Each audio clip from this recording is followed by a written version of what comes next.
O escritor pontevedrés, afincado en Meis, JM Veiga, presentará mañá na Biblioteca de Meis ás 21 horas a súa nova novela.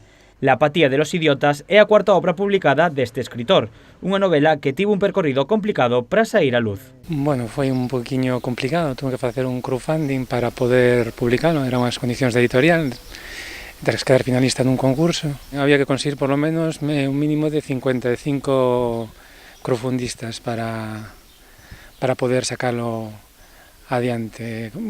Foron creo que 60, algo así. Escribindo dende os 16 anos, foi no 2010 cando deu o paso a profesionalizar as súas obras. Na súa cuarta novela, o escritor volve a indagar no xénero negro. Esta novela é unha novela negra, como sigo indagando nas claves do xénero negro, como na anterior. Na anterior era máis de corte clásico, novela negra clásica. Esta intentei aunar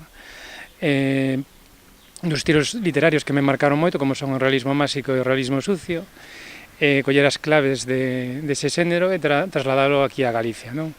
Entón, facer unha novela un pouco reflexiva, aunque tamén coas claves do género negro europeo. A historia desenvólvese nunha cidade ficticia da Costa da Morte coa aparición dun cadáver. O autor busca espertar o pensamento dos lectores. Si, é un pobo pesquero ficticio que non existe, ubicado no punto medio da Costa da Morte, se que existe.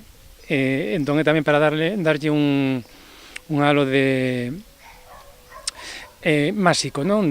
Fai que a intención é que o lector se alonxe un pouquiño da historia para que ao final provocarlle a reflexión sobre o acontecido. A novela xa está dispoñible en todas as librarías de todo o país e tamén baixo demanda. O escritor agarda superar as vendas da anterior obra e ademais adiantou que xa ten terminada a seguinte.